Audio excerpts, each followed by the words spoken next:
So we can have test on third week of September. Third week of September में भी have. हाँ जी हाँ जी हाँ जी। देखो भी क्या होगा। हाँ, जैसे कि आपने अभी मीटिंग ज्वाइन की हुई है ना, अभी आप लोग अपने जो ये है कैमरास हैं ये ऑफ करके रखते हो। जब आप टेस्ट दोगे तो आप अपने कैमरास ऑन करके लिखोगे, ठीक है। So I will have a view of कि what you are doing. You are not calling someone. The only concern is that you should not call someone. Let's make it an OB, another OBE, because I think ये वाले year के आपके exam जो होंगे वो OBE के तरह ही होंगे, तो OBE की तरह ही रखेंगे. You can have your notes with you. You can search your notes for the answers. You can have any material, but not calling your friend. अपने फ्रेंड को कॉल मत करना जिससे कि आपका टाइम भी वेस्ट ना हो और उसका टाइम भी वेस्ट ना हो. So सिर्फ ये देखने के लिए I will have your mic, I will have your cameras on. मैं आप पे देखूंगी, आपको स्पेक्टेट करूंगी यहाँ से बैठ के. उसके बाद 1 घंटा आपको टेस्ट करने को मिलेगा. 1 घंटा आप टेस्ट लिखोगे, वही उसी मीटिंग के अंदर आप टेस्ट लिखोगे.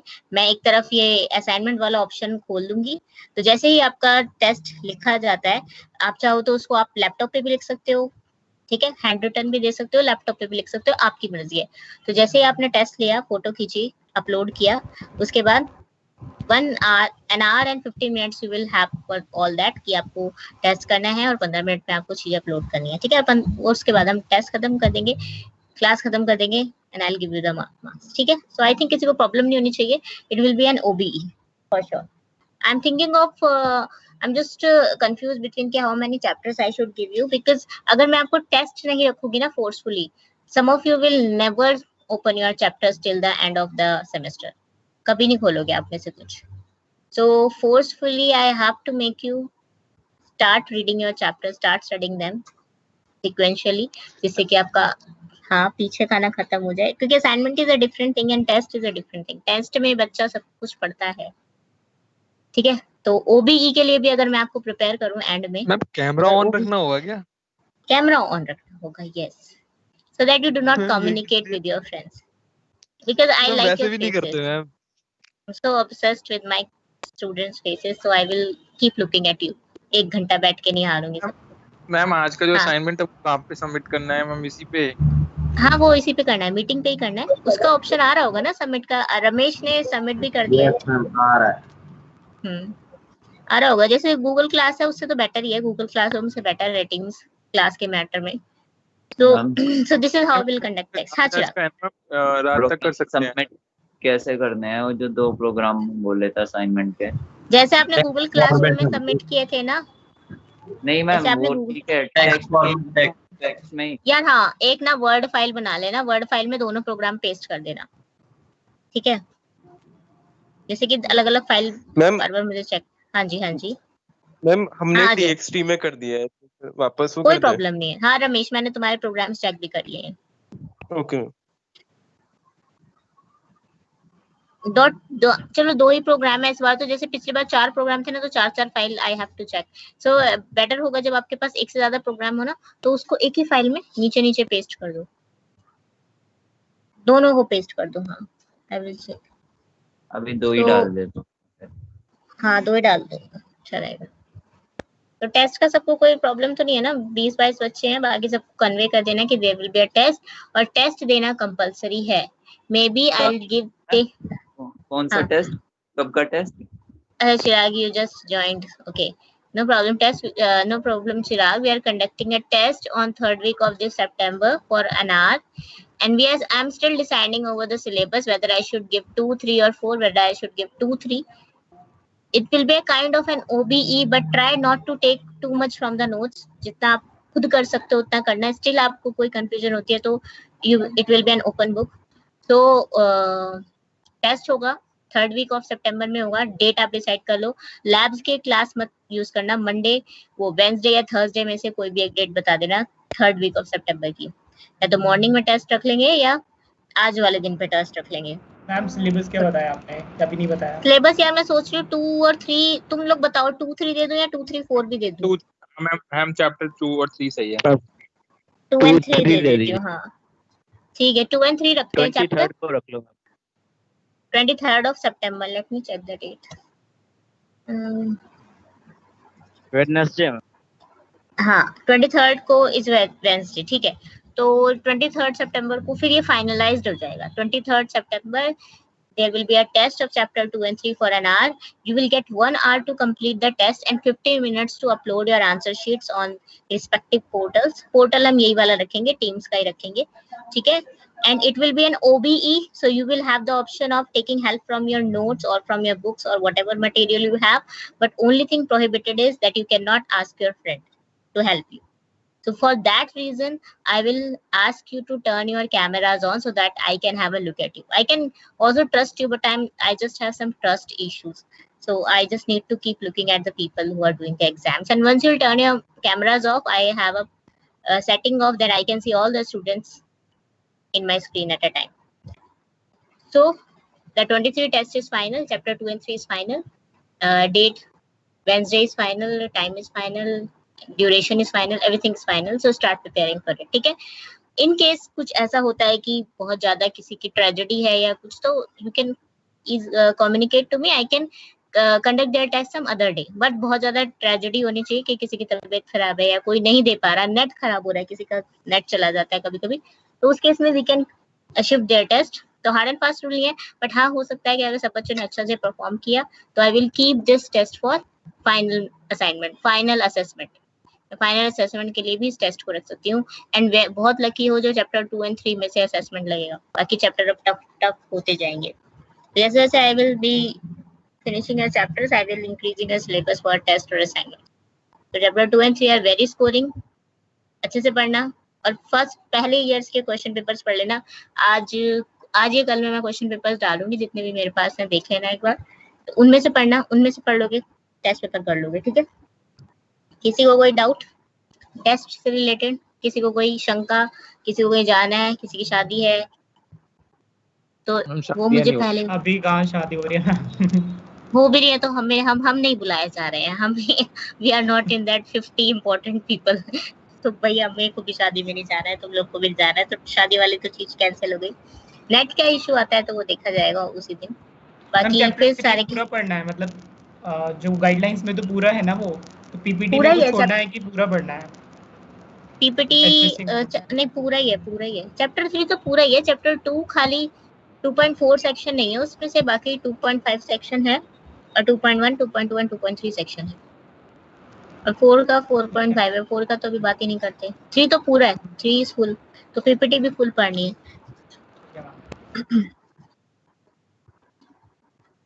हाँ, third week of 23rd of September and third week of September. So you have 1 week and this week, ma'am let just this week go. हाँ जी, हाँ मैम 30 को भी मैम वेडनेसडे है। 30th को भी वेंसडे है क्या?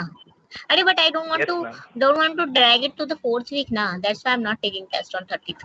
I want to conduct it on 3rd week of September, so that you have 1 week to prepare and then we can take test on 23rd of September. Okay, convey to the other student.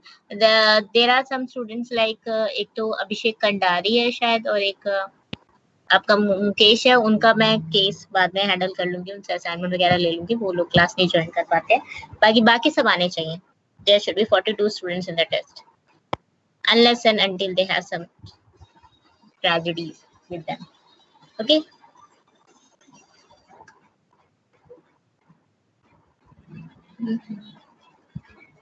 आ गए सब बच्चे? Start करूं मैं?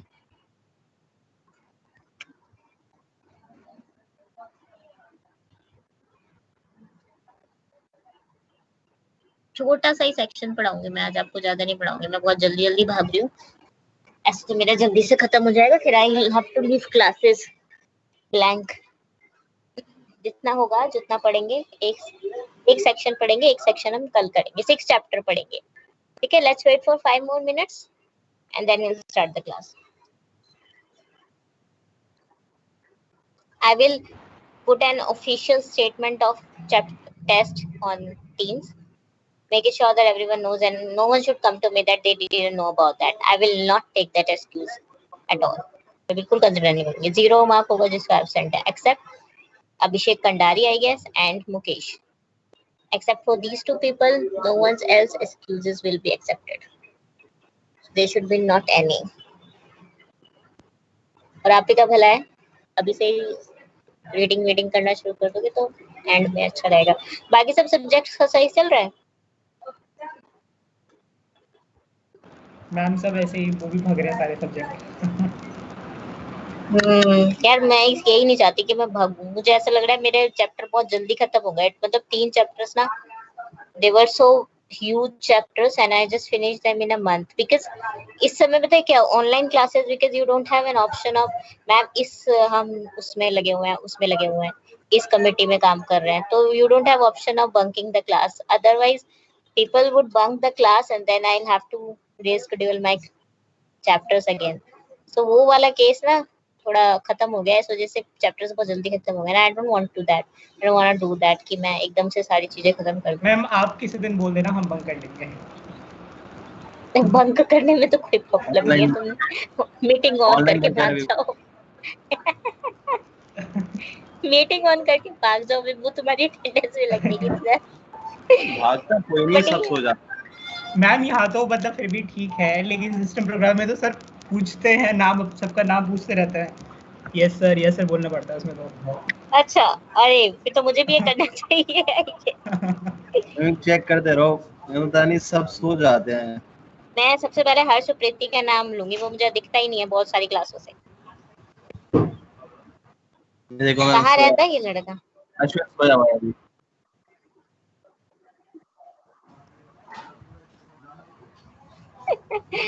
अश्विन सो के उठा है ना अभी ना, वो अश्विन अश्विन ये तो आइडिया नहीं देते।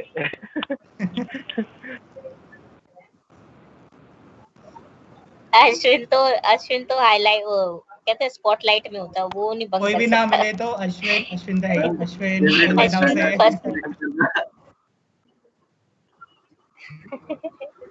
वो हमेशा स्पॉटलाइट में रहता है, वो नहीं मिस कर सकता। वो फंस जाएगा वरना।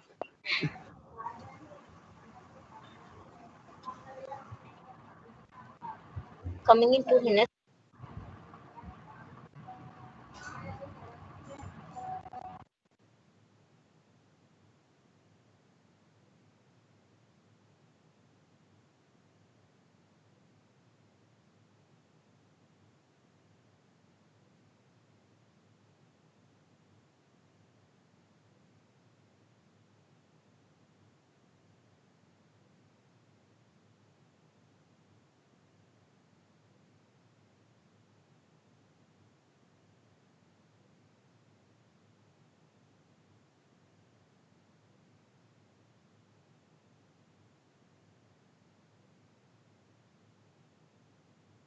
हेलो सब शांत है कि मैं नेटवर्क गया?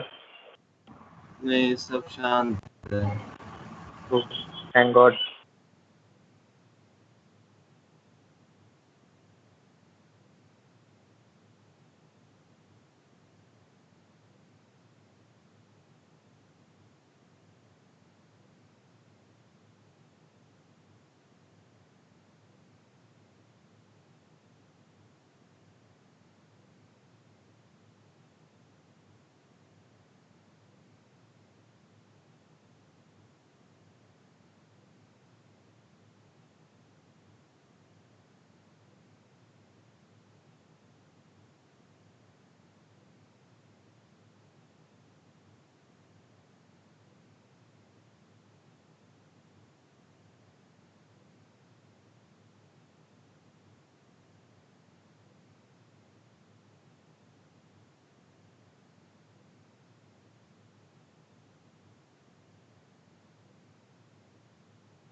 चलिए let's start the class.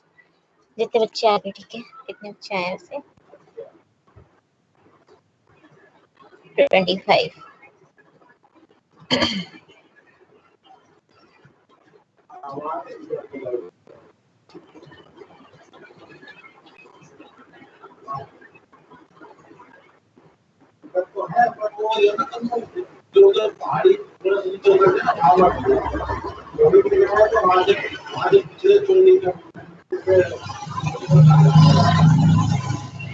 Chapter 2, 3, 4 हमने पढ़ा, बहुत ही कंसेप्चुअल थे। Chapter 6 as compared to the 3 chapters you have already studied is very easy. मुझे लगता है बहुत easy है, theoretical है और बहुत सारी चीजें ऐसी हैं जो you have already have had their concepts about, so मुश्किल नहीं होगी, तो भागेंगे नहीं। 29 स्लाइड्स है, 29 स्लाइड्स आज करेंगे, बाकी की रिमेनिंग सेक्शन कल करेंगे, ठीक है। तो सबसे पहले आ जाओ, हमने जंप ग्रुप के बारे में ऑलरेडी बहुत कुछ पढ़ा है। ग्रुप क्या करता है? It when you are using jump in your program, you are jumping to some other section of the program, skipping the section you have jumped from, ठीक है।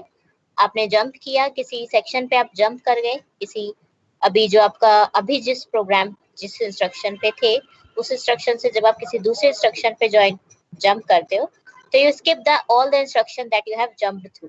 उससे पीछे जितनी भी इंस्ट्रक्शन थी आप उन सबको स्किप कर देते हो, that those instructions will never get executed again, ठीक है। So this was jump. तो जंप में हमने कंडीशनल जंप्स पढ़ी, हमने अभी तक मैंने जो अभी आपका 4th चैप्टर में अगर हमने पढ़ी थी तो हमने क्या क्या जंप्स पढ़ी थी? हमने डायरेक्ट जंप पढ़ी, इनडायरेक्ट जंप पढ़ी, कंडीशनल जंप्स पढ़ी, ठीक है।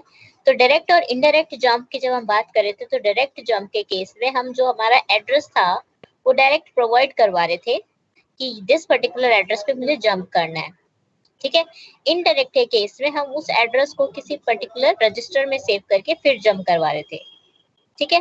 सो जंप हो गई हमारी, 2 टाइप्स की जंप हुई थी। एक जंप हमने इनडायरेक्ट जंप पढ़ी और एक डायरेक्ट जंप पढ़ी। एक थी फिर हमारी उसी मोड में हमारी एक जंप पढ़ी थी हमने inter segment jump and intra segment jump.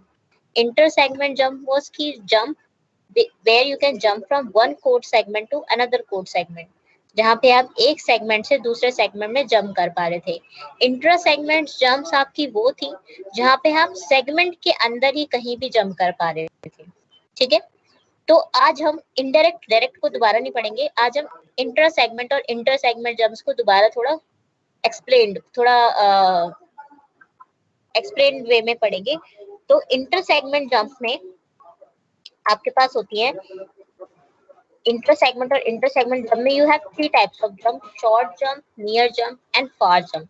Short jump, near jump and far jump का बस इतना सा डिफरेंस होता है कि इनकी जो जंपिंग रेंज होती है वो बड़ी होती जाती है। शॉर्ट की सबसे छोटी होगी, फिर नियर की थोड़ी बड़ी, फिर फार की सबसे बड़ी, ठीक है।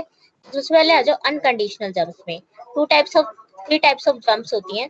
शॉर्ट जंप, अभी ये अनकंडीशनल जंप्स है, इनके साथ कोई कंडीशन नहीं है। The moment you want to jump,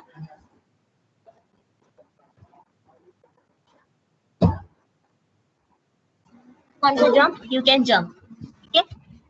कोई कंडीशन नहीं चेक होगी। हमने कंडीशनल जंप्स की भी टेबल देखी थी, conditional jump for signed numbers, conditional jump for unsigned numbers, हमने सब देखा था। अभी वो एक बार फिर से उसका ग्लांस लेंगे। फिलहाल अभी आप अनकंडीशनल जंप्स पे आ जाओ। So there are 3 types of unconditional jumps. Note that कि this question is asked in your paper, बहुत बार आ चुका है। अनकंडीशनल जंप्स को एक्सप्लेन करो। So you have to explain short jump, near jump and far jump. और sometimes the question comes as what is the difference between near jump and far jump? ये short jump और near jump के बीच में क्या difference है? तो 2 marks के questions आते हैं, लेकिन 2 पॉइंट्स भी लिख देते हो तो इनफ रहता है, ठीक है। तो this chapter is again very, मैंने आपको पहले ही बताया था 2, 3, 4, 6, 12 एंड 13 चैप्टर्स जो है सबसे ज्यादा वेटेज होती है इन चैप्टर्स की। तो चैप्टर 6 में से भी बहुत क्वेश्चंस आते हैं। जंप्स में ढेरों भरमार होती है क्वेश्चंस की, तो इन चैप्टर्स को अच्छे से पढ़ना। बाकी जो चैप्टर्स हवा में उड़ा सकते हो वो है 10, 11, 9 एंड 18। उनमें से मैं आपको बताऊंगी क्या क्या आता है, उनमें से मैं आपको जो बताऊंगी वही पढ़ लोगे तो आज क्वेश्चन मार्क्स आ जाएंगे।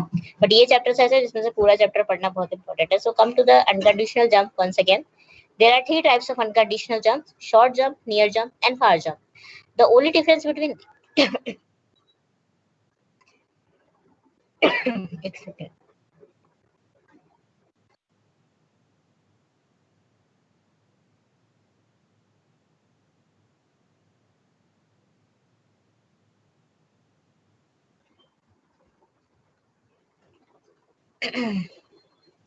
so the only difference between short jump, near jump and far jump is the range.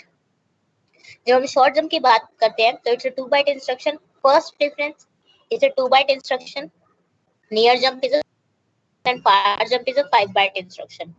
तो फर्स्ट डिफरेंस हो गया कि ये इनका साइज क्या है, ठीक है।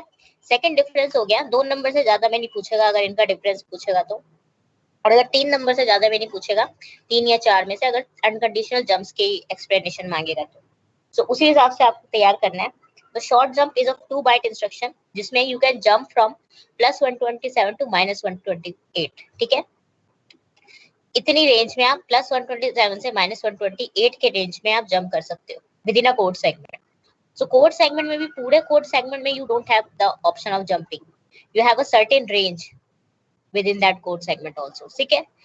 Next comes to the near jump. Near jump is the 3 byte instruction and it can jump to any location within the code segment. Code segment के अंदर किसी भी लोकेशन पे वो जंप कर सकती है, ठीक है। सो नियर शॉर्ट जंप और near jump are jumping to the same code segment, but short jump की रेंज जो होती है वो कम होती है as compare to your near jump.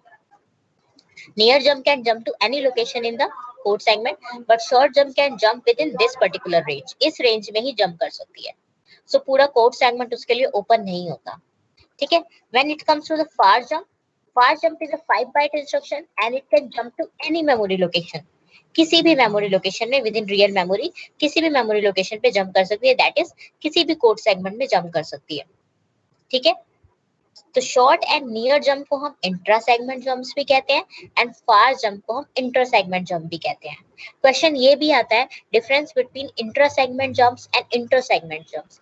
Answer उसका वही है, शॉर्ट और नियर को इंट्रा सेगमेंट में एक्सप्लेन कर देना और फार को इंटर सेगमेंट में एक्सप्लेन कर देना, you will get the full marks, ठीक है। तो ये सेम क्वेश्चन, ये सेम पॉइंट, ये जो सेम स्लाइड है ना, 2 slide, they can be answered 2 to 3 ways, 2 to 3 ways में पहुंच सकती है और 2 to 3 ways में आपको लिखना यही है, you will get the marks for sure, ठीक है। तो far jump is a 5 byte instruction and your near jump and short jump is of 3 and 2 respectively. Now come to the short jump. Short jump is also called relative jump because they can be moved with related software to any location in the current code segment without a change. इनको relative jump भी बोलते हैं because you can change your code to any, आप अपना code का memory location, अगर code का आपका बेस एड्रेस कहीं भी चेंज होता है तो उसका जो रिलेशन रहेगा, ऑफसेट रहेगा, वो सेम रहेगा, ठीक है। ये बात अब तक आपको समझ आ जानी चाहिए बिकॉज आपका सेगमेंट प्लस ऑफसेट एड्रेसिंग में ऑलरेडी हम ये पढ़ चुके हैं कि हाउ समथिंग इज रिलेटिव और हाउ समथिंग इज रिलोकेटेबल। तो सिमिलरली आपकी शॉर्ट जंप भी रिलोकेटेबल होती है बिकॉज आपका जो ऑफसेट होता है वो हमेशा सेम रहता है, ठीक है। Jump address is not stored with the opcode, a distance और डिस्प्लेसमेंट फॉलोज द ऑपकोड। तो शॉर्ट जंप में आपका देखो, जो आपकी डायरेक्ट जंप थी ना, जब आप डायरेक्ट जंप पढ़ा था तो उसमें आपका जंप एड्रेस दिया हुआ था that you have to jump on this address. यहाँ पे यू हैव द डिस्टेंस और displacement, that is a kind of offset, you have a kind of offset that is to be added in your current IP register और उस पे आपको jump करना है। ये चीज कंफ्यूज तो नहीं कर गई? जब हम डायरेक्ट जंप पढ़ रहे थे तो डायरेक्ट जंप के केस में हमारे पास एक डायरेक्ट एड्रेस था, उसे हमें कुछ नहीं करना था, वो CS और IP दोनों का कॉम्बिनेशन था, उस पर्टिकुलर मेमोरी लोकेशन पे हमें जंप करना था। जब हम शॉर्ट जंप की बात कर रहे हैं तो इसमें क्या होता है कि इसमें हमें डायरेक्ट एड्रेस नहीं मिलता, इसमें हमें रिलेटिव एड्रेस मिलता है which कैन बी डिस्प्लेसमेंट और डिस्टेंस, ठीक है, एंड ऑपकोड। तो यहाँ पे जो 1 बाइट होता है वो आपका ऑपकोड के लिए होता है and 1 byte is for your distance और डिस्प्लेसमेंट, ठीक है। So this is your short jump and it is relative in nature. Now come to the example of this.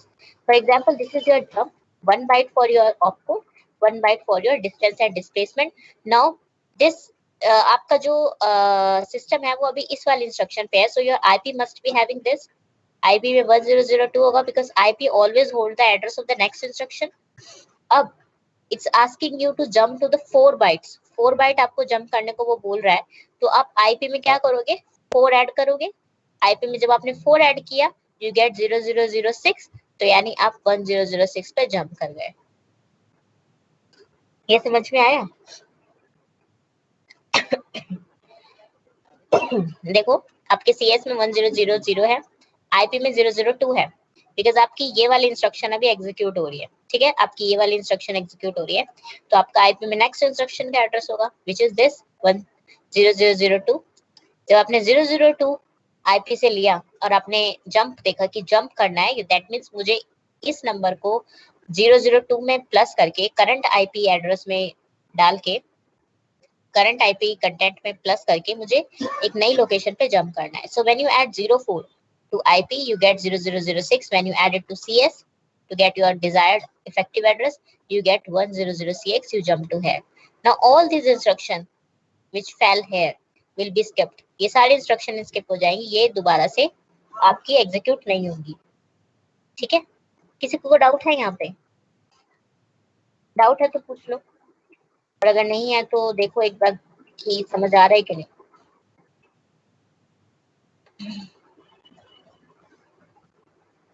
Okay, I'm moving on to the next. मेरी mic तो on ना, कहीं मैंने पता चला mic on. Okay, so example दिया है. इसी तरीके से अब वो बता रहा है कि this particular jump can also be used for table में आप जिस तरीके से हम लोगों ने एड्रेसिंग मोड्स में वो देखा था ना कि किस तरीके से हम एरेज को एक्सेस कर सकते हैं या टेबल्स के कंटेंट को एक्सेस कर सकते हैं. इसी तरीके से this jump can also be used for getting the contents of table. ठीक है, this is again the same thing here. When a jump reference an address, a label normally identifies the address. Suppose you, हाँ किसी को doubt है? किसी का mic on हुआ? नहीं हुआ क्या? Okay. Similarly, if you're not giving the address directly, you can also give the label to the label you want to jump. ठीक है? So jump next instruction is an example. It jumps to the next for the next instruction. बहुत ही rare होती है because most of the times you don't know कि किस level पे आपको jump करना है. बट अगर आप अपने प्रोग्राम, अभी तक हमने जो प्रोग्राम किए हैं उसमें we were jumping to the labels only. ठीक है?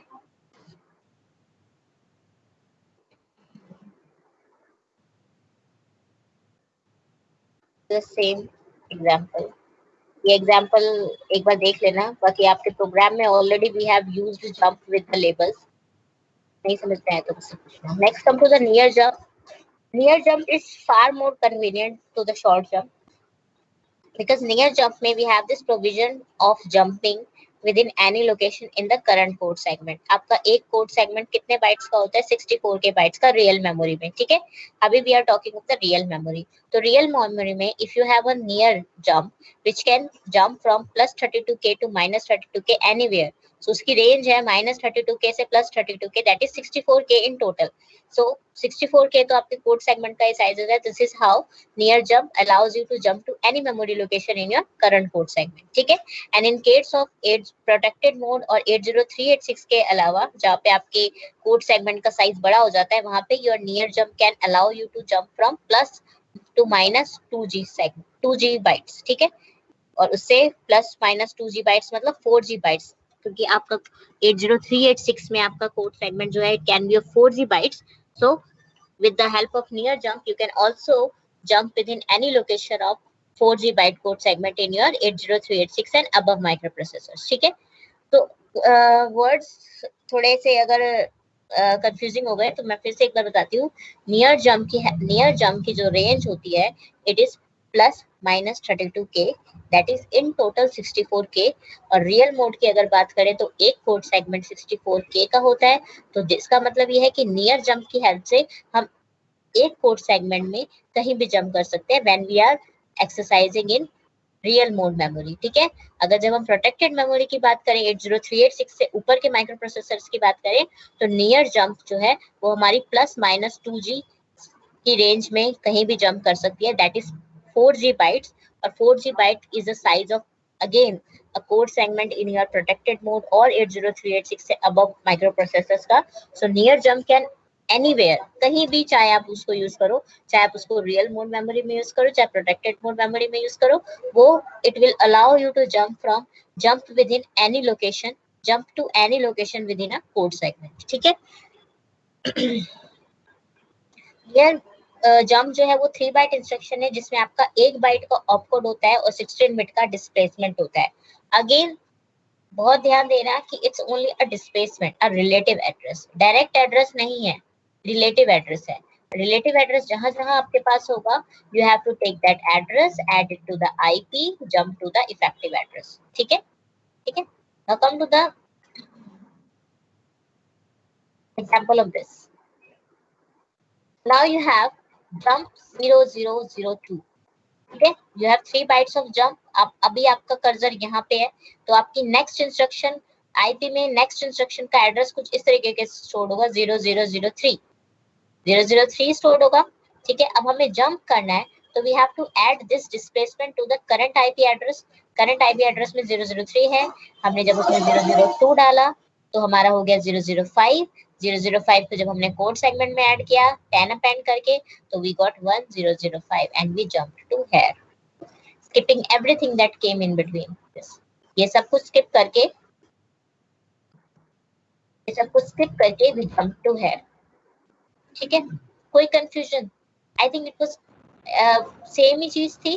द ओनली डिफरेंस वाज हाँ जी 1002 वाले में जो 00 है ये क्या है मैम? देखो ना, ये जो जंप होती है ना आपकी नियर जंप, वो 3 बाइट्स होती है. ठीक है, तो 3 बाइट्स होगी तो चाहे आपने 02 यूज किया हो, लेकिन आपकी 3 बाइट एलोकेट होंगी जंप के लिए, नियर जंप के लिए. ठीक है, जब आपने नियर जंप यूज करा तो उसके लिए 3 बाइट्स एलोकेट होगी. और 3 बाइट्स एलोकेट होने का मतलब है जहां तक आपका कंटेंट आ रहा है वो ठीक है, और तीसरी बाइट में आपका 00 हो जाएगा. ठीक है, okay ma'am. Okay okay. Let's go to the far jump. So this was your near jump. Both were same. The far near jump and short jump were same because they were jumping to the same to some location in the current code segment. Okay, the only difference was their range. Now come to the far jump. Far jump is a 5-byte instruction, and when we are talking of jumping to some other code segment, we just don't need the IP address relation. We also need the, और क्या जरूरत पड़ेगा हमें?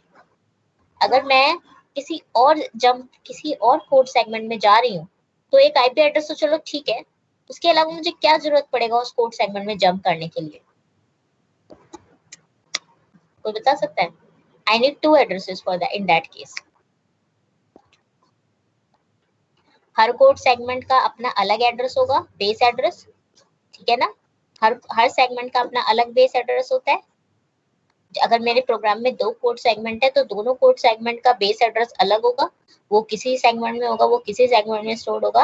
And if I'm jumping from one segment to another, apart from needing the IP address, I should also know the code segment address. तो मुझे code segment का content भी पता होना चाहिए जो जिस कोड सेगमेंट में मुझे जंप करना है. So that is why my far jump is 5 bytes instruction. तो यहाँ पे जो बाइट 2 और 3 होती हैं वो मुझे ऑफसेट एड्रेस बताती हैं, और जो मेरी बाइट 4 एंड 5 होती हैं उससे मुझे सेगमेंट एड्रेस पता चल जाता है. And adding these to in the segment plus offset address way, I can jump to the desired location, which can be any code segment, which can be the same code segment also and any other code segment also. Are you getting my point? And what for jump is doing? For jump is doing, it is making you liable. It is making you it is just giving you provision of jumping to any other code segment apart from your current code segment. So for that particular thing, you should have the 2 addresses. You should have an IP address, which were you having in both short and near case also. But apart from an IP address, you should also have the code segment address to the code you want to jump to. जिस code पे आप jump करना चाहते हो, जिस code segment पे आप jump करना चाहते हो, उस कोड सेगमेंट का बेस एड्रेस भी आपके पास होना चाहिए. तो दैट्स व्हाई मेरी फार जंप 5 बाइट इंस्ट्रक्शन होती है. The first byte is always the op code. जो बाइट सेकंड और 3 होती हैं वो ऑफसेट एड्रेस होती हैं, और जो बाइट 4 एंड 5 होती हैं वो मेरा सेगमेंट एड्रेस होती है. Let's see their example. देखो, जो ये 16 बिट इंस्ट्रक्शन और 32 बिट इंस्ट्रक्शन के केस में चेंज हो सकता है. तो ऑफसेट एड्रेस जो होगा आपका या तो 16 बिट होगा या 32 बिट होगा. आपका सेगमेंट एड्रेस हमेशा 16 बिट ही होगा. ठीक है, तो आप रियल मोड में कर रहे हो या प्रोटेक्टेड मोड में कर रहे हो, उस पर डिफरेंस होता है. Now come to the example. ये नीचे पे लिखा हुआ है. Come to the example. Your jump was this 0127A300. So when we talk of 2 first bytes, which is 0127, first क्या थी हमारी? जो फर्स्ट 2 bytes थी वो byte 2 and 3 की अगर हम बात करें, this is byte 1 which is opcode, this is byte 2, this is byte 3. So when we are talking of byte 2 and 3, what were they? They were offset. So what our offset is 0127, and byte 4 and 5 were our code segment address. So our code segment address is A300. So our current IP address is 10005. So आपने क्या किया, आपने IP उठाया, नया वाला IP उठाया और नए वाले IP में पुराने वाले IP में आपने नया एड्रेस डाल बेस कोड सेगमेंट में नए वाले IP नहीं, इस वाले IP से हमें कोई मतलब नहीं है क्योंकि अब तो हमें दूसरे कोड सेगमेंट में जाना है। तो आपने सिंपल क्या लिया, आपने कोड सेगमेंट का एड्रेस लिया और इसमें ये वाला IP प्लस कर दिया and you will get your effective address of the next code segment or of the code segment you want to jump to. ठीक है, कंफ्यूजन हुई? तो मैं आपको एक बार लिख के बताती हूँ कैसे हो रहा है ये।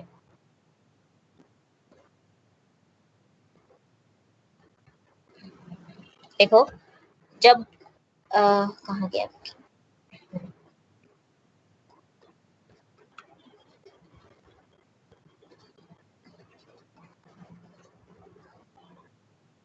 ठीक है, अरे साथ नहीं खुलेगा, नहीं खुलेगा, चलो कोई नहीं।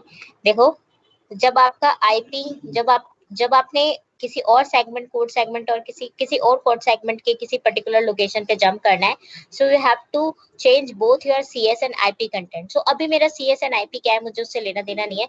अब जो मेरा सीएस और आईपी बन जाएगा वो कुछ इस तरीके से बन जाएगा। मेरा सीएस का कंटेंट हो जाएगा सीएस A300 और मेरे आईपी का कंटेंट हो जाएगा 0127। तो अब मैं सिमिलर वही वाला फैशन अपनाऊंगी, A300 प्लस 0127। तो मेरा जो अब इफेक्टिव एड्रेस बन जाएगा वो बन जाएगा A4227। एक सेकंड गड़बड़ कर दी क्या मैंने, हाँ, A3127। तो ये जो होगा मेरा, ये वो लोकेशन है जिस पे मुझे जंप करना है। So let's go to that location A3127। We jump to है, नहीं यार नहीं खुल रही, पता नहीं, मैं इस पे क्लिक, मैम विंडो, हाँ विंडो प्लस लेफ्ट एरो की, विंडो प्लस लेफ्ट एरो की से वो लेफ्ट में हो जाएगा और फिर वो ऑप्शन दिखा देगा विंडो प्लस लेफ्ट एरो की। हाँ ओके, अब खुल रहे हैं, वाओ यार, थैंक यू। तो चलो देखो, अब यहाँ पे वैसे तो मेरा हो ही गया काम। सीएस में हमारा हमें जो सीएस का कंटेंट मिला वो मिला A300 because bytes 4 and bytes 5 were for your content base address of your code segment, that the code segment you want to jump to, and your IP was for your bytes 2 and 3 were for the new IP. So जब आपने इनके content check किया, आपको new content तो इनके मिल गए, अब आपको लोकेशन पे जंप करना है। सो आपको CS को ऑलरेडी जो आप करते हो A30000 से आप एंड करते हो और जब आपने प्लस किया तो you got the result as A3127। अब आप A3127 पे जंप कर गए, ये सब कुछ स्किप हो गया, ठीक है।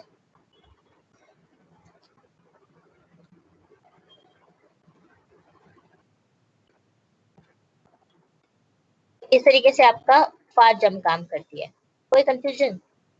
आई थिंक कोई कंफ्यूजन नहीं होनी चाहिए। देखो फिर से एक बार मैं रिवाइज करवा देती हूँ कि आपके शॉर्ट जंप में आप आईपी का कंटेंट उठाते हो, 1 बाइट ऑफ आईपी का कंटेंट उठाते हो, 1 बाइट को पुराने वाले आईपी में ऐड कर देते हो, यू गेट द रिजल्ट, ठीक है। उस वाले में नियर जंप में आप 2 बाइट ऑफ आईपी उठाते हो, 2 बाइट ऑफ आईपी को आप आईपी में ऐड कर देते हो and you get the location where you want to jump to. Fast jump के केस में, apart from jumping to the same within the same code segment, you have to jump to some Gopi, you have to jump to some other code segment. So for that code segment you should have a CS content also. So यहाँ पे आपको जो byte 2 and 3 होती है वो आपको offset देती है और जो byte 4 and 5 होती है वो आपको CS देती है। तो CS आपको मिल गया, offset आपको मिल गया, all you have to do is find the effective address and that you know how to find the effective address when we are in real memory. आपने simple यहाँ 0 पे end किया, plus किया, you get the effective address, ठीक है। This is how jump work. अब jumps with register operands, again it's a very simple thing that instead of jumping to some displacement or to some direct memory location, we are using the registers in between. तो यहाँ पे कोई register में उठा के कुछ अपना content डाल दो और उस रजिस्टर पे जंप कर जाओ। It is also called an indirect jump, ठीक है। एक होती है हमारे पास डबल इनडायरेक्ट जंप। देखो देखो ये वाली जो सिंपल जंप है, दिस इज जंप AX। यहाँ पे AX का कंटेंट उठाएंगे, IP में डालेंगे और मेमोरी और किसी भी लोकेशन पे जंप कर जाएंगे। एक होती है हमारे पास double indirect jump. Double indirect jump के केस में यहाँ पे आपको ऑफसेट मिलता है, यहाँ पे आपका स्क्वायर ब्रैकेट होता है। ये EX है ना, जैसे अगर यहाँ पे मैं स्क्वायर ब्रैकेट लगा दूं तो उसको हम डबल इनडायरेक्ट जंप बोलते हैं। अब आता है आपको कंडीशनल जंप्स। कंडीशनल जंप के केस में apart from jumping to any memory location, जब भी जंप आने के, जब भी जैसे ही आपके असेंबलर ने या सिस्टम ने जंप को कन्फ्रंट किया, तो वो जंप करने से पहले पहले कंडीशन चेक कर लेती है कि कंडीशन क्या है। अगर वो कंडीशन फुलफिल हो रही है तो वो जंप करता है, अदरवाइज वो जंप नहीं करता। तो कंडीशन कैसे चेक करता है? It checks the flag. हर कंडीशन से रिलेटेड कुछ फ्लैग्स होते हैं और उन फ्लैग्स की कुछ वैल्यूज होती हैं। अगर वो वैल्यू डिजायर्ड है, अगर 0 चाहिए तो 0 है तो वो जंप करेगा, अगर 1 है तो वो जंप नहीं करेगा। ठीक है, आपकी हर इंस्ट्रक्शन जब भी एग्जीक्यूट होती है तो कुछ आपकी इंस्ट्रक्शन जो होती हैं आपके फ्लैग्स बिट को अफेक्ट करती है। जैसे कि आपका एडिशन सब्ट्रैक्शन ही ले लो, तो they affect your flag bits. जैसे कैरी को अफेक्ट करती है, कभी कभी साइन को भी अफेक्ट करती है अगर आप अनसाइंड नंबर के साथ काम कर रहे हो। तो उस केस में you can put conditions, conditional jumps. तो कंडीशनल जंप्स आपकी उन फ्लैग बिट्स को चेक करती हैं कि क्या मेरा जो रिजल्ट है, क्या जो मेरा जो मुझे डिजायर्ड वैल्यू चाहिए अपनी फ्लैग बिट में, क्या वो है। अगर वो है तो वो जंप कर जाती है, अगर वो नहीं है तो वो जंप नहीं करती। So this is the conditional jump. And in your programs, जो मैंने लैब्स के केस में आपको प्रोग्राम्स के एग्जांपल दिए हैं, वो सारी की सारी हमने कंडीशनल जंप ही यूज करी है। सारी की सारी तो नहीं, कुछ बहुत जगह पे हमने कंडीशनल जंप ही यूज करी है। स्पेशली तब जब हम कंपेयर कर रहे थे AL को कंटेंट, AL के कंटेंट को, कि क्या वो 9 से बड़ा है या 9 से छोटा है। ठीक है, तो 9 के से बड़ा और 9 से छोटे केस में ही वो फ्लैग बिट्स को चेक कर रहा था कि आपका जो कैरी है, जो आपका कैरी या बोरो है, वो 0 या 1 तो नहीं हो रहा। ठीक है, तो इसी तरीके से आपकी फ्लैग बिट्स चेक होती हैं, और अगर आपकी फ्लैग बिट्स में डिजायर्ड वैल्यू मिल जाती है तो वो आपका जंप कर जाता है। Conditional jump instruction test flag bits, ये पर्टिकुलर फ्लैग बिट्स होती है जो आपकी चेक होती है। Sign, 0, carry, parity, overflow. अच्छा, जो हम कंपेयर वाले कर रहे थे ना, कंपेयर वाले में आपकी 0 चेक होती है। तो if your result is 0, because compare का वो कुछ ऐसा कंपेयर कुछ नहीं करता, वो सब्ट्रैक्ट कर देता है। तो सब्ट्रैक्ट का रिजल्ट अगर 0 आया है या 0 से पॉजिटिव आया है तो ये 0 रहती है, और अगर नेगेटिव आया है तो ये 1 हो जाती है। तो उससे हमें 0, जब Z चेक हो रही थी तो उससे हमें पता चल रहा था कि 9 से बड़ा नंबर है या 9 से छोटा नंबर है। ठीक है, if the condition under test is true a branch, ये वही है, ये सब कुछ वही मैं जो बता चुकी हूँ कि अगर जो भी आपने कंडीशन लगाई हुई है जंप के साथ, अगर वो सच हो जाती है, ट्रू हो जाती है, तो you jump to that particular level, और you just skip that jump. ठीक है, you have certain jump, you have jumps for signed numbers and you have jump for unsigned numbers. Signed numbers की jump कुछ इस तरीके से होती है: jump greater, jump lower, jump if greater or equal, jump if lower or equal। और unsigned numbers के case में आप jump above, jump below use करते हो। ठीक है, अब आता है आपका लूप। मैं आपको लूप ऑलरेडी पढ़ा चुकी हूँ। लूप क्या करता है? Loop is a combination of CX and Z and 0, Z not 0, CX और Z नॉट 0। तो अभी तक आपको पता नहीं चल रहा था कि लूप इंटरनली कैसे काम करता है। मैंने जब हमने बताया तो हम बताते हैं CX का जो कंटेंट है वो डिक्रीमेंट होता जाता है, और जंप नॉट 0 कॉन्टिन्यूसली CX से कंटेंट को चेंज करता रहता है कि क्या 0 तो नहीं है। अगर 0 नहीं है तो लूप करेगा, अगर 0 है तो वो लूप होल्ड कर देगा। ठीक है, सो this is how your loop work. Loop is a combination of, इसका क्वेश्चन आ जाता है कि एक्सप्लेन लूप, कि लूप काम कैसे करता है। So you have to give this thing only कि loop is a combination of a decrement CX and Z not 0 conditional jump. So जैसे जैसे आपका लूप चलता जाएगा वैसे वैसे आपका डिक्रीमेंट होता जाएगा CX, और आपका Z एंड J जो है वो चेक करता जाएगा कि आपका CX कंटेंट 0 तो नहीं हुआ। जब तक वो 0 नहीं होगा तब तक वो आपके 0 को जंप को चलाता रहेगा, लूप को चलाता रहेगा, और जैसे ही वो 0 हो जाएगा आपका लूप जो है वो हॉल्ट हो जाएगा। तो when it come in theory, practical के केस में तो आपने पढ़ लिया था कि CX आपका डिक्रीमेंट होता जा रहा है। When it comes in theory, always mention this thing and this thing, you will get the full marks. Now we also have conditional loops, loop if equal, loop if not equal. Loop equal क्या करता है, अब जैसे कि अभी तक तो आप सिंपल लूप लगा रहे थे, आपने कुछ लूप कर दिया, अब आप लूप के साथ एक कंडीशन भी डाल रहे हो, तो apart from checking the content of CX, वो उस कंडीशन को भी चेक करता है। बहुत ज्यादा तो नहीं हो रहा, ऐसा तो नहीं हो रहा ना एकदम एकदम भरता जा रहा है दिमाग में, क्योंकि मुझे लग रहा है बहुत ही सिंपल सिंपल चीजें हैं। अगर नहीं सिंपल लग रही है तो I will revise them tomorrow once again, एक बार मैं तो कल भी दोबारा रिवाइज कर दूंगी, बट फिलहाल अभी देखते जाओ, और जहां भी डाउट हो प्लीज अपने डाउट्स क्लियर करो, बिकॉज डाउट्स को पाइल अप मत करना, ठीक है। तो आई विल गिव यू, मैं इस कितना है ये, मैं इस प्रोसीजर्स के बाद नहीं पढ़ाऊंगी, I will stop the class after procedures, but उसके पहले भी बहुत सारी चीजें कंसेप्चुअल है, तो डोंट मेक श्योर कि यू गॉट देम ऑल, क्योंकि जो नेक्स्ट कंसेप्ट होगा ना प्रोसीजर्स के बाद, वो और भी ज्यादा कंसेप्चुअल है, बहुत बहुत ही ज्यादा कंसेप्चुअल है। माइक्रो प्रोसेसर पूरा बहुत ज्यादा कंसेप्चुअल है, जो चैप्टर्स कंसेप्चुअल नहीं है वो भी बता दूंगी मैं, जहाँ पे रटना होगा आपको, ठीक है। सो कंडीशनल लूप्स, अभी तक हमारी जो ये वाली सिंपल लूप जो हमने अभी जो मैं हमने लूप यूज करी है, अगर मैं आपको प्रोग्राम्स की बात करूं जो आप लोगों लूप यूज करो, that was unconditional loop, simple loop लगा दिया बिना किसी कंडीशन के, उसने लूपिंग कर दी। कंडीशनल लूप्स में हमारा क्या होता है, apart from checking the CX register, वो एक कंडीशन को भी चेक करता है, ठीक है। तो अब CX भी 0 नहीं होना चाहिए अगर मैं लूप इक्वल की बात करूं, और वो कंडीशन भी ट्रू होनी चाहिए। अगर दोनों में से एक भी चीज मेरी डिजायर्ड नहीं होती तो मेरा लूप हॉल्ट हो जाएगा, ठीक है।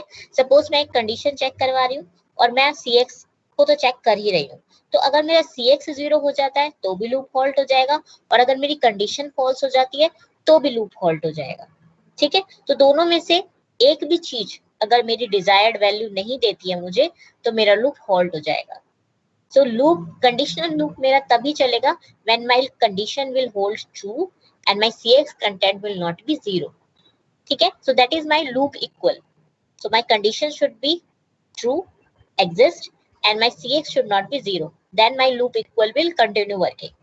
और एक भी कंडीशन अगर फॉल्स होती है, CX 0 हो जाता है या लूप इक्वल फॉल्स हो जाती है, तो मेरी जो लूप है वो टर्मिनेट हो जाएगा। सिमिलरली मेरा लूप नॉट इक्वल है, उसमें वो चेक करता है कि एक पर्टिकुलर कंडीशन जो है वो शुड नॉट एग्जिस्ट, किसी कोई एक फ्लैग बिट अगर वो चेक हो रही है तो उस फ्लैग बिट की वैल्यू ये नहीं आनी चाहिए, जैसे ही उस फ्लैग बिट की वैल्यू 0 आ गई मेरा लूप हॉल्ट हो जाएगा।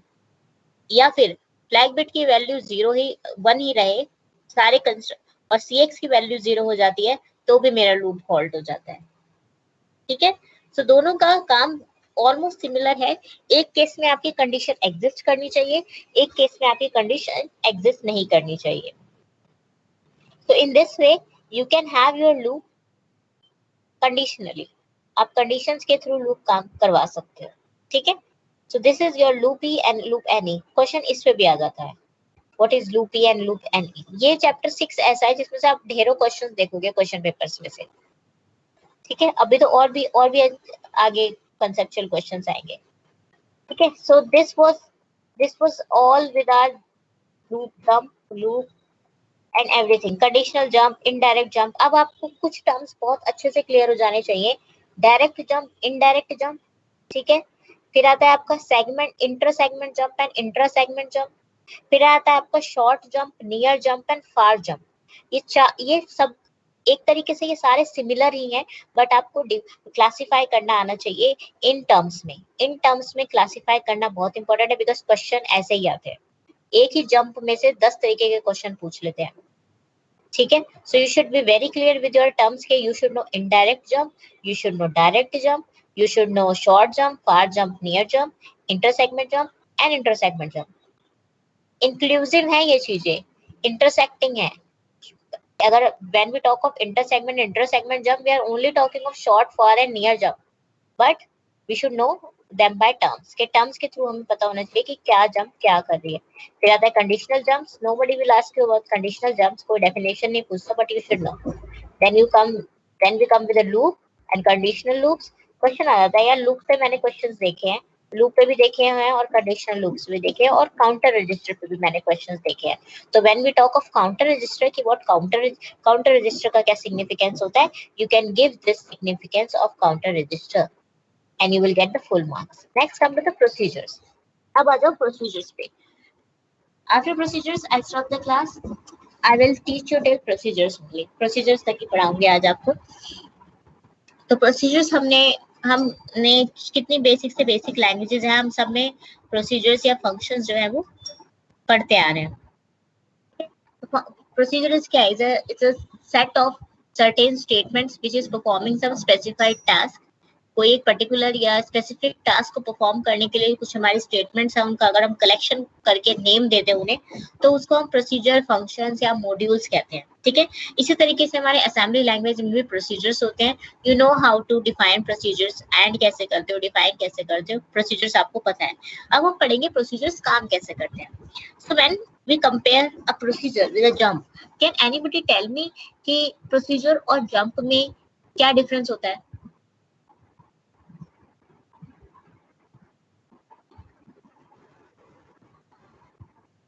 अगर आपने C++ भी करी है, C++ भी जब आप करते हो तो आप गो टू में और कॉल फंक्शन में, जब आप किसी फंक्शन को सपोज आपने कॉल किया या गो टू कर गए कहीं पे, तो आप उसमें डिफरेंस देखते हो कि क्या डिफरेंस आता है आपके प्रोग्राम में. C++ की अगर हम बात करें, सिंपल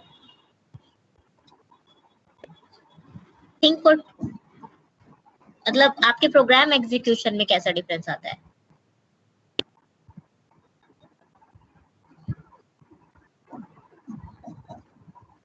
हाँ हाँ हाँ.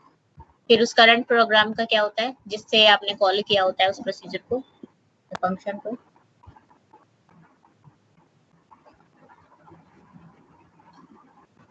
एग्जैक्टली. समझ आई अश्विन की बात? वो उसने बोला कि जब आप किसी एक फंक्शन, सपोज मेरा एक प्रोग्राम है, उस प्रोग्राम से जब मैंने कोई और प्रोसीजर कॉल किया, तो मैं जब उस प्रोग्राम कॉल करके उसको एग्जीक्यूट करके मैं वापस अपने उसी जगह पे आती हूँ जहां पे मैंने उसको कॉल किया था. ठीक है. क्या जंप के केस में ऐसा होता है? नहीं. जंप के केस में मैं एक बार जंप कर गई, आई नेवर लुक बैक. मैं तो वापस देखती ही नहीं हूँ कि मैंने कितनी इंस्ट्रक्शन छोड़ दी थी. ठीक है. सो प्रोसीजर्स एंड जंप्स में यही डिफरेंस होता है कि when we talk of jump, we just skip a part of program. हम एक पार्ट ऑफ प्रोग्राम को स्किप कर देते हैं. डजंट मैटर कितना पार्ट होता है, वो आप पे, आपके प्रोग्राम लॉजिक पे डिपेंड करता है आप क्या स्किप कर रहे हो. बट जंप के केस में we always skip a certain part of program, and in case of procedures we just move on to some other procedure for a short period of time, और for the time it the other procedure is being executed.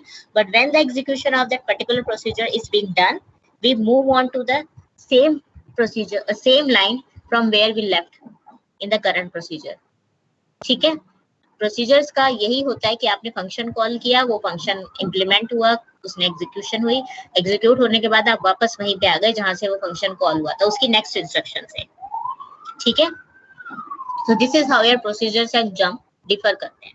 तो jump का जो case होता है उसी तरीके से हमारे प्रोसीजर के लिए हमारे पास दो तरीके की स्टेटमेंट्स होती है. एक होती है कॉल और एक होती है रिटर्न. ठीक है. तो अब हम देखेंगे कि कॉल एंड रिटर्न करती क्या है. बहुत ही ध्यान से सुनना, क्योंकि अब जब आपका इंटरप्ट आएगा ना, you will get the question of the difference between call and jump, and you can also get the difference between return and interrupt return. तो return बहुत अच्छे से देखना कि क्या क्या होता है. ठीक है. ये सब कुछ उसने वही बताया होगा. ठीक है. अब देखो, अब हमारा क्या हो रहा था. सपोज जंप का ही एग्जांपल मैं लेती हूँ. जंप में जब आप किसी पर्टिकुलर प्रोग्राम पे किसी और, फार जंप की सपोज हम बात करते हैं. फार जंप में सपोज मैं किसी पर्टिकुलर कोड सेगमेंट में जंप तो कर गई, मेरे को आईपी मिल गया, मेरे को नया सीएस मिल गया, लेकिन मेरे पुराने आईपी सीएस का क्या, वो तो गायब हो गया ना. लेकिन प्रोसीजर के केस में मुझे वो गायब नहीं करना है. प्रोसीजर के केस में मैं क्या करती हूँ, मैं जब कॉल करती हूँ किसी फंक्शन को, जब मेरा फंक्शन कोई कॉल हो रहा होता है, तो मैं उस आईपी एंड सीएस को सेव कर देती हूँ स्टैक में. तो जब भी मेरा फंक्शन कॉल इंप्लीमेंट होती है, तो कॉल का काम क्या होता है, सबसे पहला कॉल का काम होता है वो करंट आईपी और सीएस की वैल्यू को सेव कर देते हैं स्टैक में. ठीक है. एंड फिर वो लोड करते हैं न्यू आईपी एंड सीएस को सीएस एंड आईपी में. कंफ्यूज हो गए? देखो ध्यान से सुनो, मेरे को एक नए कोड सेगमेंट और आईपी एड्रेस में कॉल करना है. मुझे किसी एक पर्टिकुलर कोड में किसी पर्टिकुलर प्रोसीजर को कॉल करना है, वो सपोज किसी एक दूसरे कोड सेगमेंट में है. तो जब मुझे कॉल करना है तो मुझे उस पे जंप करना पड़ेगा. जंप कंफ्यूज मत करना जंप वाले से, मुझे उस कोड सेगमेंट में जाना पड़ेगा। उस कोड सेगमेंट में जाने के लिए मुझे उस कोड सेगमेंट का कोड सेगमेंट एड्रेस और आईपी एड्रेस चाहिए होगा। वो तो मुझे मिल गया, सपोज मिल जाएगा, मुझे मिल गया एक बार, लेकिन मुझे वापस भी तो आना है अपने ही इसी वाले कोड सेगमेंट में, क्योंकि इस समय मैं कॉल कर रही हूँ, मैं जंप नहीं कर रही। तो मुझे ध्यान रखना है कि मेरा जब मैं वापस आऊं तो I should have that IP address and the code segment जहां पे मैंने छोड़ा था। तो मैं क्या करती हूँ, जब भी मेरा फंक्शन कॉल होता है, दो चीजें होती हैं, दो चीजें होती है कि आपका जो करंट आईपी एड्रेस होता है वो स्टैक में सेव हो जाता है, और जो आपका करंट कोड सेगमेंट एड्रेस होता है वो भी आईपी में वो भी स्टैक में सेव हो जाता है, ठीक है। और फिर आप जंप कर जाते हो उस लोकेशन पे जिस लोकेशन पे आपको आपका प्रोसीजर जो है वो स्टोर्ड है, ठीक है। इसका एग्जांपल होगा, है एग्जांपल इसका। तो let's start with the call only. Transfers the flow of the program. Call instruction differs from call jumped instruction because a call saves return address on the stack. अभी तक आपका जंप जो था उसको लेना देना नहीं था, जहां से जंप कर गई वहां छोड़ के आ गई, उसने लुक बैक नहीं करना। लेकिन कॉल क्या करती है, वो आपके रिटर्न एड्रेस को स्टैक में सेव कर लेती है, ठीक है। सो द रिटर्न एड्रेस जब आपका सेव हो जाता है, तो जब आप वापस से अपने जिस प्रोग्राम पे काम कर रहे थे उस पे आते हो, या जिस कोड सेगमेंट में आप काम कर रहे थे उस पे आते हो, you get the address from the stack, ठीक है। अब होता क्या है, ये आईपी बताएगा, ये वही चीज बताएगा जो मैं बता रही थी। सीधे आप यहाँ पे आ जाओ एग्जाम्पल, ठीक है। ये सब कॉल से पहले के आपके एसपी एसएस आईपी सब कुछ कॉल से पहले के, आपका कॉल हुआ 0FF, आपको इस पर्टिकुलर लोकेशन पे कॉल करना है। तो अब आपका जो 1003 है, आपका कोड सेगमेंट क्या होगा 1000, और आपका आईपी क्या होगा 0003। तो ये आपका सब कुछ स्टैक में सेव हो जाएगा, ठीक है। आपके आईपी, आपके जो स्टैक में था आपका आईपी जो है वो सेव हो गया, और आपको किस प्रोसीजर पे मूव करना है, आपको इस प्रोसीजर पे मूव करना है। This is SP before call, SS before call, this is IP before call. So आपको जो पुराना आईपी था वो ये था 0003। It's a near call. Near call मतलब it's within the current code segment. Near call है तो करंट कोड सेगमेंट में ही आपको किसी पर्टिकुलर लोकेशन पे कॉल करना है, पर्टिकुलर लोकेशन का कोड सेगमेंट जो आपको रन करवाना है। तो आपको सिर्फ आईपी की जरूरत पड़ेगी, आपको उसकी तो जरूरत पड़ेगी नहीं, सीएस की जरूरत पड़ेगी नहीं, क्योंकि कोड सेगमेंट तो सेम है। तो यहाँ पे आपने आईपी क्या था आपका पहले 0003 था, आपने 0003 को उठा के सेव कर दिया स्टैक में, और अब आप जंप कर गए 0FFF पे, ठीक है। जब आप जंप करोगे तो you will get this procedure.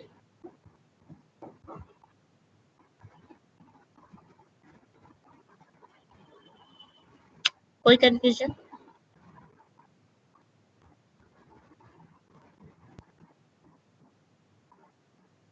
Near call है क्योंकि वो within the same code segment हो रहा है। कॉल को भी आप within a code segment और to some other code segment कर सकते हो, ठीक है। द ओनली डिफरेंस इज हाँ, जब आप सपोज आपका ये प्रोसीजर जो है अब ये चल गया, ठीक है।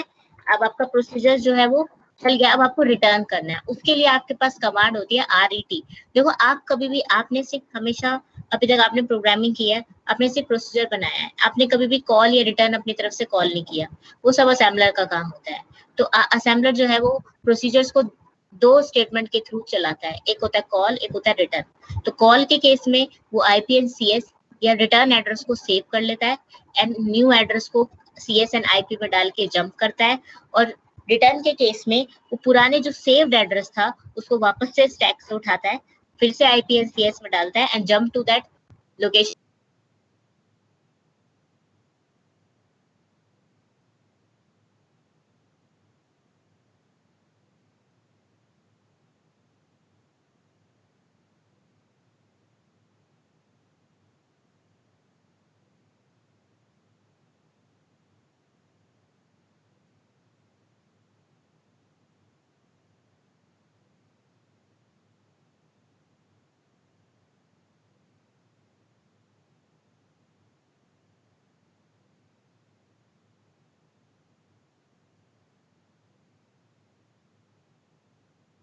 मैम के मैम की वॉइस चाहिए।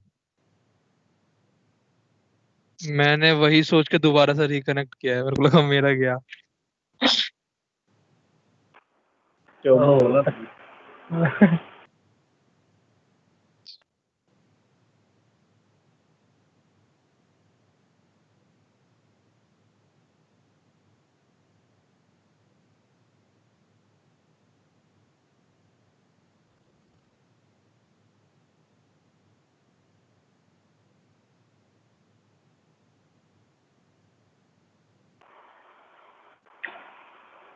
सर पहले मुर्गी आई कि अंडा?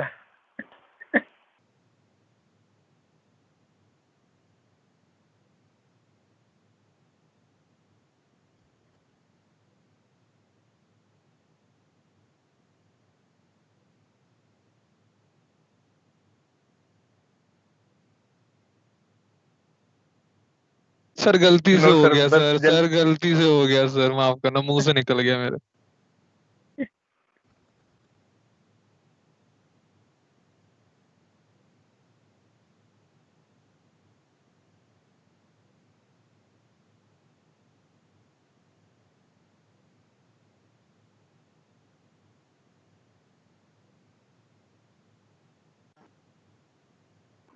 हाँ मेरा नेट चला गया था। चिराग सो गए क्या? अभिनव सो गए क्या? अभिनव नहीं, तो मत सो यार, तो नहीं, पढ़ाना है। अभिनव बस मैं खत्म कर रही हूँ यार, रिटर्न के बाद देखो ये एंड है, इसके बाद कुछ नहीं है। ओके मैम, तो okay ma'am. I was at call से जब आपने कॉल किया तो आपने करंट एड्रेस को स्टोर कर दिया, जैसे अभी एड्रेस पे आपको न्यू एड्रेस को अपने रजिस्टर्स में अपलोड किया और उस पे जंप कर गए। फिर जब आपका वहाँ काम खत्म हो गया, आपने न्यू एड्रेस को छोड़ा, अपने जो स्टोर्ड एड्रेस को वापस से एड्रेस में रजिस्टर्स में अपलोड करके अपने पुराने एड्रेस पे जंप कर गए। ठीक है, ये होता है हमारा कॉल को हम रजिस्टर ऑपरेटर्स के साथ भी यूज कर सकते हैं। बीएक्स, इसमें जो कंटेंट्स ऑफ बीएक्स होंगे वो आईपी में स्टोर हो जाएंगे। ठीक है, 16 बिट ऑफसेट एड्रेस को ही आप यूज कर सकते हो। अगर in case of 32 bit address को आपको यूज करना है, so you have to use EBX. Now come to the return. Return is doing reverse of your call. अभी आपने जब कॉल किया था तो आपने अपने रिटर्न एड्रेस को सेव किया था स्टैक में। रिटर्न का काम क्या होता है, उस रिटर्न एड्रेस को स्टैक से निकालना, आईपीएनसीएस में डालना और उस वाली पुरानी लोकेशन पे वापस से जंप कर जाना। ठीक है, that's it. So this is your call and return. ठीक है, रिमूव द 16 बिट और 32 bit number and place it in IP and CS, and this is your example. देखो अगर उस वाली से हम वापस से कंपेयर करें तो वो यहाँ से 003 से आईपी उठाएगी और उसको सीएस में ऐड करेगी और वापस से यहाँ पे रिटर्न कर देगी। ठीक है, ओके। देखो हमारी जो कॉल प्रोसीजर था वो हमारा 100 यहाँ तक था। जो नेक्स्ट इंस्ट्रक्शन में मिली वो रिटर्न मिली। रिटर्न से हमने क्या किया, जैसे ही हमारे पास रिटर्न कन्फ्रंट हुआ, रिटर्न से हमने अपना स्टैक देखा और स्टैक से कंटेंट उठाया, हमें आईपी मिला, 16 बिट का एड्रेस मिला, उसको उठाया हमने आईपी सीएस में डाला, जो भी हमारा कोड सेगमेंट था उसमें डाला और फिर हम जहाँ पे थे वहीं पे आ गए। ठीक है, ओके। आपको जब आपके क्वेश्चन पेपर में पूछा जाए तो आपको ये एग्जाम्पल, ये डायग्राम के एग्जाम्पल देने की बिल्कुल जरूरत नहीं है। बट अगर आपने एक बार एग्जाम्पल डायग्राम बना दिया ना और आपने एक्सप्लेन भी नहीं किया तो you will always get full marks. ठीक है, अगर आपने डायग्राम सही बना दिया और आपने एक्सप्लेन जरा भी नहीं किया तो वो आपको मार्क्स पूरे मिल जाते हैं। बट डायग्राम कंपल्सरी नहीं होता if you have explained well also. So दोनों में से एक चीज कर सकते हो, दोनों चीजें भी कर सकते हो, बच्चे करते भी हैं। बट अगर आपको डायग्राम ऐसा मत करना कि आप डायग्राम गलत बना दो और एक्सप्लेन सही करो, तो उस केस में ना टीचर का ध्यान सबसे पहले डायग्राम पे जाता है। तो अगर डायग्राम ही गलत है तो वो फिर एक्सप्लेन वाला पढ़ती भी नहीं है। कभी कभी बहुत से टीचर्स ऐसे होते हैं जो नहीं पढ़ने में उनका मन लगता, तो वो पढ़ना छोड़ देती है, वो डायग्राम के बेसिस पे मार्क्स दे देती है। तो डायग्राम तभी बनाना जब यू आर फुली श्योर कि आपको डायग्राम बहुत अच्छे से आता है। ठीक है, बाकी कॉल एंड रिटर्न के बीच में डिफरेंस आता है। रिटर्न कॉल एंड रिटर्न से भी ज्यादा एक interrupt call and interrupt return होती है, वो भी नेक्स्ट सेक्शन में आएगी, वो उससे ज्यादा क्वेश्चंस आते हैं। तो फॉर द टाइम बिंग हम यहीं तक पढ़ेंगे। अभी आपको इस पूरी क्लास में कहीं भी कुछ डाउट था तो you can ask me, I am giving you 10 minutes and will wind up at 2। We have 15 minutes. 15 minutes में सोचो अगर you have anything, otherwise I will stop the class right now. मैं एक बार आपको इंडेक्सेस के through बता देती हूँ। हमने टाइप्स ऑफ सम्स पढ़े, हमने टाइप्स ऑफ लूप्स पढ़े, 2 ही टाइप थे। हमने कॉल प्रोसीजर्स के केस में कॉल एंड रिटर्न का क्या सिग्निफिकेंस है ये पढ़ा। हमने जंप एंड कॉल के बीच का डिफरेंस भी देखा। तो अभी तक आपने जो ये 4 हाईलाइटेड चीज थी, इसके बारे में अगर आप एक्सप्लेन कर पाओगे बहुत अच्छे से, तो you have hand on this chapter. इस चैप्टर में से ज्यादा कुछ नहीं है, सिर्फ यही चीज पूछी जाती है। Difference between jump and call, difference between call and return, difference between intersegment, short, near, far, indirect, direct, conditional loop, unconditional loop, significance of counter register, significance of loop also, और conditional loop अलग से भी पूछ सकता है। So for अभी तक के लिए आपको ये चीज अच्छे से होनी चाहिए। उसके बाद हम नेक्स्ट सेक्शन की कल बात करेंगे। So अभी मुझे बताओ किसी को कोई प्रॉब्लम है? नो मैम, कोई प्रॉब्लम नहीं है। ओके, सबका असाइनमेंट में कोई डाउट नहीं? हाँ जी बताओ अश्विन।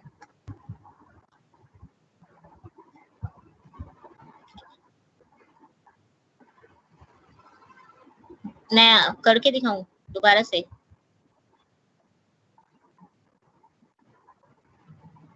टीम से खोल लूं, एक सेकंड।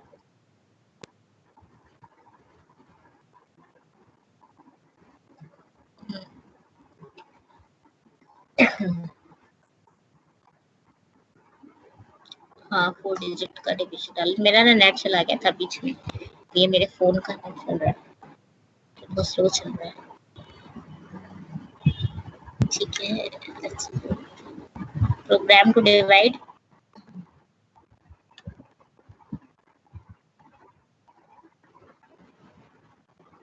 कहाँ गया ये?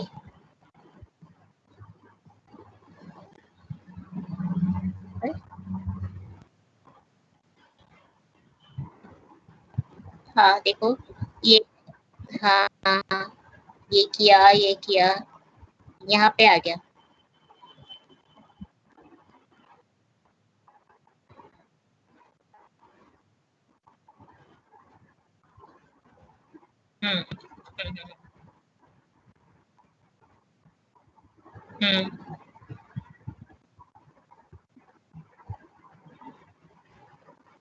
देखो जो bx होता है ना वो आपका, अगर हम बात करें bx या bx की, तो bx is a combination of bh and bl।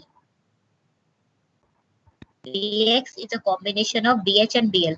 bx की हाई ऑर्डर बिट्स, जो हाई ऑर्डर 8 बिट्स होती है वो आपका bh होता है, और लो ऑर्डर 8 बिट्स आपका bl होता है। ठीक है, तो इन दी एंड हम क्या कर रहे हैं, हम सेक्शन को डिवाइड कर रहे हैं हाई ऑर्डर लो ऑर्डर में। अब bl में फिर से हमने high order and low order में डिवाइड कर दिया। ठीक है, तो यहाँ पे तो हम उसको हैंडल कर पा रहे हैं आराम से, bl के high order and low order को। लेकिन bx के लो ऑर्डर की, जब हम bx की बात करते हैं लो ऑर्डर उठाने के लिए, तो हमें bl उठाना पड़ेगा। ठीक है, तो bl में हमारे पास 2 डिजिट्स आ जाती है। तो bx का bh and bl are combination, इस वजह से bl and bx। Confusion clear हुई? और किसी को कोई प्रॉब्लम? तो this way you can also do addition, subtraction, division, multiplication of 32 bits. सिर्फ एक cx वगैरह की चेंज हो जाएंगी। So I am expecting by the end of this September will be doing question 1 and 2 according to guidelines. BCD addition and subtraction कराऊंगी इसके बाद। So I will not be doing this addition and subtraction again. Normal addition subtraction नहीं करेंगे, BCD addition subtraction करेंगे। सो 1 and 2 question हो जाएगा। उसके बाद बहुत छोटे छोटे से, वो तो बहुत ही बच्चे से क्वेश्चंस हैं जो बचते हैं। ठीक है, तो किसी को आज के असाइनमेंट को लेकर डाउट है तो देख लो, टाइम पे असाइनमेंट देना। और टेस्ट मैंने ऑलरेडी डिक्लेयर कर दिया है, test will be on 23rd सितंबर। I will post an official statement for that also. और कोई डाउट आज की क्लास से तो वही पूछ लो। कल 6 चैप्टर, कल तक का टाइम है आपके पास, एक बार पढ़ लेना 6 चैप्टर में। ये वाली पीडीएफ पोस्ट कर दूंगी, और कल भी कोई डाउट हो तो कल भी पूछ सकते हो आज की क्लास को लेके। ठीक है, ओके, कोई प्रॉब्लम नहीं है। I am downloading the attendances then. हाँ बिना कोई प्रॉब्लम नहीं, कोई प्रॉब्लम नहीं है। ओके ठीक है, तो बाय बाय, खाओ पियो, 1:30 बज गया, लंच करो। 2 बज गए, 1:30 भी नहीं बजे। Okay ma'am. Hi ma'am. Bye bye. Chirag को कितना दुख सा हो रहा है, ऐसा लग रहा है पता नहीं क्या हुआ चिराग। मैं उठा हूँ भाई। अभिनव तो उठा हुआ है, चिराग सो रहा है। मैम चिराग कुछ दिन से बहुत शांत हो गया मैम। थर्ड ईयर उसको अच्छा नहीं लग रहा है। खैर लास्ट ईयर है, वो भी मैं ऐसे ऑनलाइन निकाल रहा हूँ। मैम थोड़ा ठगा ठगा सा लग रहा है उसे। बेचारा मकसद मैं 3 साल हो गए दिल्ली में रह रहा हूँ। मैम मैम कह रहा था 3 साल हो गए दिल्ली में भी रह लिया, ऐसे मोटिव अधूरा सा रह गया थोड़ा। भाई ये तो गड़बड़ करा है। ड्यू में भी उसका आ गया। एग्जाम जनवरी से पेंडिंग है मैम। ड्यू में आने के बाद ये हाल है। मैंने कर दिया अभी तो एनडीसी में। एनडीसी में लिया है ना, लेते ना फिर वहाँ पे वो college of arts and commerce वहाँ लेते मैम पता होता तो शुरू से कॉमर्स लेके चलता है। हाँ वही तो, हमें पता ही नहीं होता कि कॉमर्स में इतना बेलागिरी कर सकते हैं हम। अगले जन्म में करियो, ध्यान रखियो, ऐसे नोट्स बना के जाइयो कि कॉमर्स करनी है। लिख लेना अपने शरीर पे। तो ये भी लेके चलूंगा अपने साथ, टेंशन क्यों ले रहा है? बकरा भी तो चाहिए मुझे एक। मैं बायो में जाऊंगा। अभिनव तो खुश है, वो सोच रहा है साइंस लेके, मैं बहुत खुश हूँ।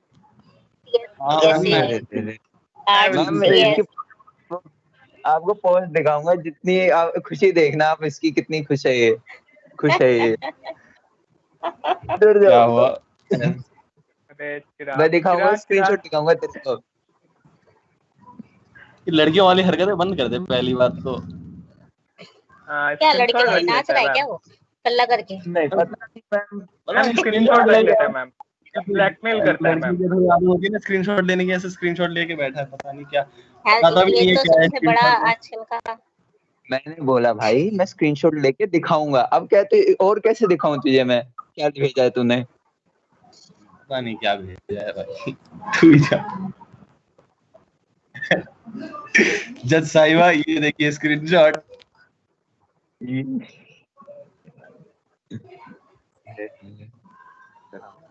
सबके अधूरे रह जाते हैं, ऐसे कॉलेजेस में एडमिशन हो जाते हैं, ग्रेजुएशन ही बोरिंग लगने लगती है। हम इसीलिए तो पोस्ट ग्रेजुएशन करेगा ये, है ना? हाँ भैया पोस्ट ग्रेजुएशन करो, ना कोई पढ़ाने वाला होता है ना कोई डांटने वाला होता है। पोस्ट ग्रेजुएशन में ऐश ही ऐश है। खासकर डीयू की पोस्ट ग्रेजुएशन में तो इतनी ऐश है कि तब लगेगा कॉलेज जाए हो। मैम बस आप कॉलेज खुला दो, कॉलेज खुलवा दे, क्या कोविड नहीं जा रहा है यार? वैसे ही दिल्ली में फिर से केस बढ़ने लग गए, 2000 के ऊपर आ रहे हैं अब तो। अक्टूबर से खुल जाएगा शायद। मेट्रो भी खुल रही है, और मेट्रो के बाद तो ऐसे ही चलेगा। अब ऐसे कोरोना नॉर्मल हो जाएगा सबके लिए। कोरोना में ही आएंगे जाएंगे लोग, कोरोना में क्लासेस चलेंगी, ऐसे ही एक्सटेंड हो जाएगा कोरोना। वैक्सीन भी आ जाए जल्दी से तो बेटर है। तो मुझे आपको आज की पीडीएफ शेयर करनी है ना, और कुछ तो नहीं बस। हाँ ठीक है, चलो ओके क्लास, बाय।